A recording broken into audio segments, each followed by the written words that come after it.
تو بھائی میں آپ کو آخری بار بول رہا ہوں، اس آڈیو کو غور سے سننا.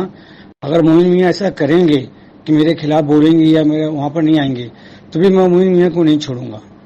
جو حال یوسف کا کیا ہوں وہ اس سے برا حال میاں کا کروں گا. اور یہ میں آپ کو قسم کھا کے کہہ رہا ہوں، مفتی اعظم ہند کی قسم کھا کے کہہ رہا ہوں، میں ان کے ساتھ میں جیل لے کے جاؤں گا. میں ہندوستان کی کسی بھی طاقت کو آزما لے، میں اگر ان کو جیل میں لے کے نہیں گیا تو میں اپنے باپ کے حقیقی اولاد نہیں.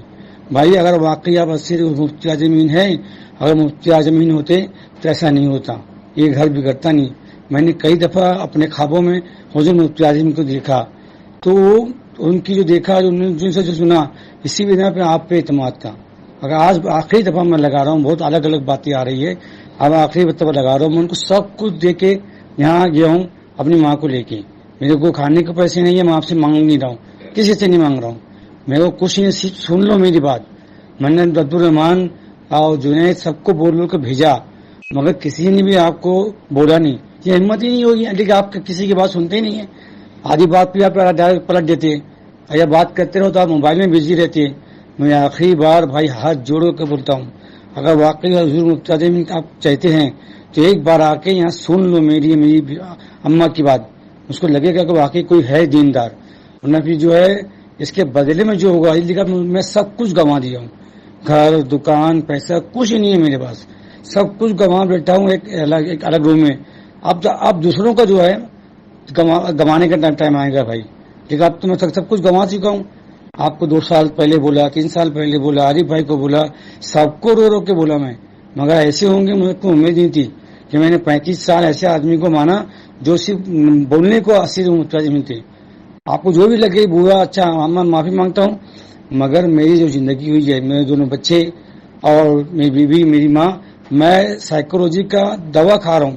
روزانہ 11 گولیاں میں صبح کھا کے سوتا ہوں. آپ نام سنے ہوں ڈاکٹر ماتس والا، جب ایک دوسرا ڈاکٹر تیلی ہے سائیکولوجسٹ کا. 11 گولی کھاتا ہوں تو اس کے بعد مجھ کو نیند آتی ہے.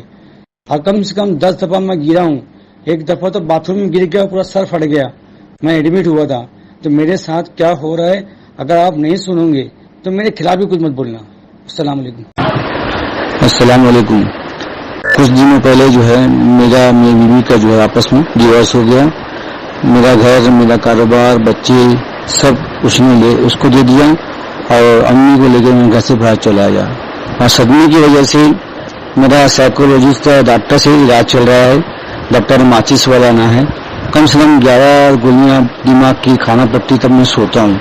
اور اس کے دور پہ ماں کو لے کے یہاں وہاں تھا تو میں دماغی طور پہ بہت اپسیٹ ہوں. اب اس کو یہ نہیں معلوم کہ کیا ہو رہا ہے کیا نہیں ہو رہا ہے. یہاں تک کہ میں کھڑے کھڑے گر گیا، میرا سر پھٹ گیا اور اس کو ٹاکے لگے ہوئے. ایسی پوزیشن ہے.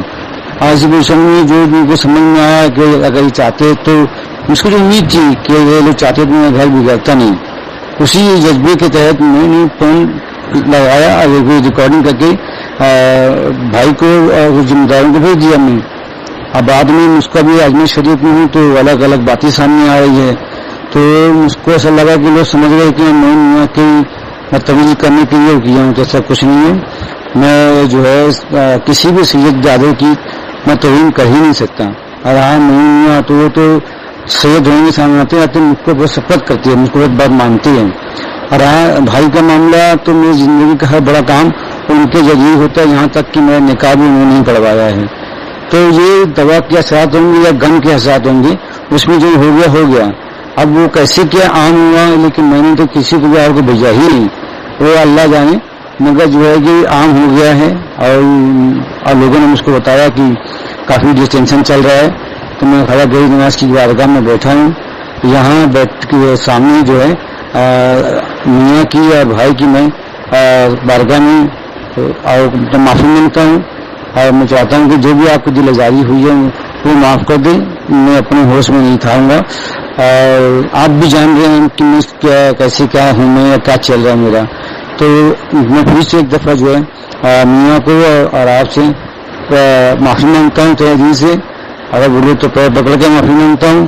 مگر یہ گروپ بندی یا یہاں سے وہاں سے کچھ آپس میں جو ہے معاملہ نہیں بچ جائے تو میں 1000 ذلت برداشت کر سکتا ہوں. میں کسی سننے کے سننے کے خلاف نہیں لڑنے دوں گا. میں جو ہو گیا مجھ کو یاد بھی نہیں ہے میں کیا بولا ہوں. حقیقت یہ ہے کہ میرا دماغ کا علاج چل رہا ہے اور بہت صدمے میں ہوں. آپ صحیح بھائی کو سب کو معلوم ہوگا بہت تکلیف ہوں، اس تکلیف کی وجہ سے یہ نکل گیا ہے. تو ایک بار پھر میں آپ لوگوں کی بارگاہ میں جو ہے معافی مانگتا ہوں اور تہہ دل سے سوچتا ہوں کہ آپ لوگ معافی قبول کریں گے. اللہ اس کے رسول کے واسطے آپ معاف کر دیں.